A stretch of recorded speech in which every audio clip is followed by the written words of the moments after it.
প্রত্যেকটা ফ্র্যাঞ্চাইজিরই এইভাবে প্রফেশনাল হওয়া উচিত। এটা তো আর আমি যে বলতে পারবো না যে আমি কেমন ক্যাপ্টেন্সি করি। বাইরের কাজটা যদি গোছানো থাকে তাহলে মাঠে ফোকাস করাটা অনেক ইজি হয়। প্লেয়ারদের 50% পেমেন্ট করে দিয়েছে। আমরা শুনেছি ঢাকা ক্যাপিটালসও ক্রিকেটারদের 25% পেমেন্ট আজকে ব্যাংক ট্রান্সফারের মাধ্যমে করেছে।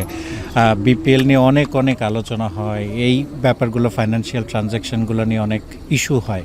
তো এটা অনেকটা আপনাদের টুর্নামেন্ট শুরুর আগে একটা বাড়তি স্বস্তি কিনা?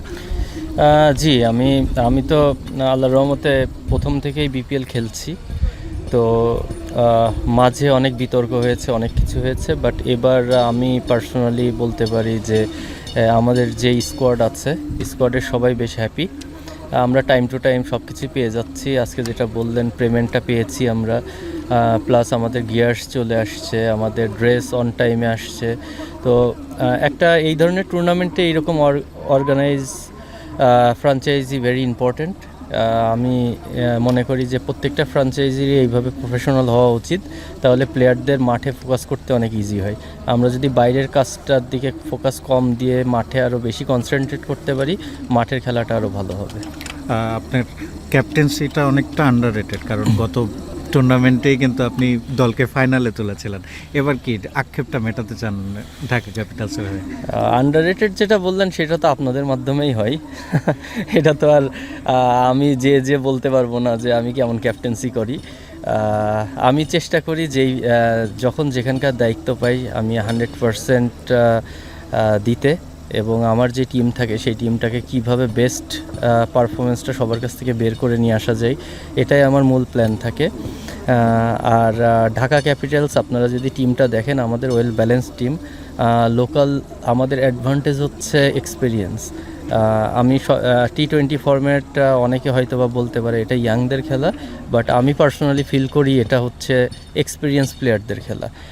এক্সপিরিয়েন্স মানে এই না যে আপনার বয়স হতে হবে, অনেকগুলা ম্যাচ খেলাটা ইম্পর্টেন্ট, অনেকগুলা ডিফারেন্ট এনভায়রনমেন্ট ফেস করাটা ইম্পর্টেন্ট। তো আমি ফিল করছি যে এবার আমাদের যে স্কোয়াড আছে, আমার মাঠের কাজটা অনেক সহজ হবে, কারণ সবাই ম্যাচিউরড প্লেয়ার, সবাই সবার রোলটা জানে। এরকম টিম হলে আপনার মাঠের কাজটা ক্যাপ্টেনের অনেক কমে যায়। বিদেশি ক্রিকেটাররা অনেকে এসেছেন, আপনাদের জেলিংটা একটু ভালো হচ্ছে কিনা আসলে? জি, দেখেন, আমি ফিল করি যে লাস্ট আওয়ারে যদি কোনো প্লেয়ার আসে তার টিমের সঙ্গে অ্যাডজাস্ট করতে বেশ কিছু সময় লেগে যায়।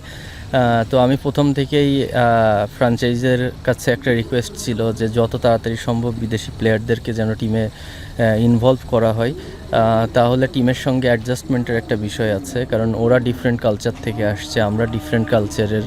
একই ড্রেসিং রুম যেহেতু শেয়ার করব, সেহেতু আমাদের যে কালচার আছে ওদের যে কালচার আছে, এটা সমন্বয়ে কীভাবে টিমটাকে প্রপারভাবে জেলিং করা যায়, এটা খুব ইম্পর্ট্যান্ট। আমাদের অলরেডি দেখেছেন যে বিদেশি প্লেয়াররা আসা শুরু করেছে, এবং আমি বিশ্বাস করি দ্রুতই আমাদের ফুল স্কোয়াডটা আমরা পেয়ে যাব, এবং আমরা ফার্স্ট ম্যাচের আগেই প্রপারভাবে রেডি হয়ে নামতে পারবো। টিম বাস বলেন, পেমেন্ট বলেন, সব কিছুতেই ঢাকা ক্যাপিটালসকে একটা গোছানো দল মনে হচ্ছে। সবচেয়ে বেশি যেটা দরকার সেটা হচ্ছে মাঠের খেলা, সেটার দায়িত্বটা তো আপনারই। জি, অবশ্যই। আপনি যেটা আমি প্রথমেই মেনশন করলাম যে আমাদের মূল কাজ হচ্ছে মাঠে ফোকাস করা। বাইরের কাজটা যদি গোছানো থাকে তাহলে মাঠে ফোকাস করাটা অনেক ইজি হয়। তো আপনারা দেখতে পাচ্ছেন যে সব কিছু ওয়েল প্রিপেয়ার্ড, ওয়েল অর্গানাইজড। তো এই অবস্থায় আমাদের একমাত্র মাঠের খেলা ছাড়া অন্যদিকে আমাদের কোনো ফোকাস নেই, এবং আমাদের ফার্স্ট বল থেকেই আমরা পুরোপুরি প্রিপেয়ার্ড থাকবো আমাদের সেরাটা দেওয়ার জন্য। ভাইয়া, ঢাকার বাইরে বিপিএল শুরু হচ্ছে, এটা কীভাবে দেখছেন? না, দেখেন, সব কিছুই তো পরিস্থিতির ওপরে তো আর কিছু নাই, সব কিছু মানিয়ে নিতে হবে। আর সিলেট আমরা জানি খুবই সুন্দর একটা ভেন্যু, বাংলাদেশের বেস্ট ভেন্যু বলা চলে। আমাদের কাছে কোন মাঠে খেলছি সেটা ইম্পর্টেন্ট না, কেমন মাঠে কেমন উইকেটে খেলছি সেটা ইম্পর্টেন্ট। তো আমি মনে করি যে এখানে ভালো উইকেট থাকবে, গ্রাউন্ডও অনেক ভালো। শুরু থেকেই যদি একটা ভালো হাই ভোল্টেজ ম্যাচ হয়, হাই স্কোরিং ম্যাচ হয়, তাহলে টুর্নামেন্টের প্রথম থেকেই প্লেয়াররা অনেক কনফিডেন্ট থাকবে, এবং আমি অ্যাজ এ প্লেয়ার হিসেবে বিশ্বাস করি যে কোনো প্লেয়ার যদি শুরু ভালো করতে পারে, ওর পুরো টুর্নামেন্টটা ভালো যায়। দর্শকদের ক্রাউড কেমন চান? সিলেট তো অলওয়েজ ফুল থাকে। মাঝে কয়েকটা সিজন বিপিএল একটু জৌলস হারিয়েছিল, বাট লাস্ট বছর থেকে আমরা আবার দেখেছি দর্শক মাঠে আসছে, মাঠের খেলাটা ভালো হচ্ছে, হাই স্কোরিং ম্যাচ হচ্ছে।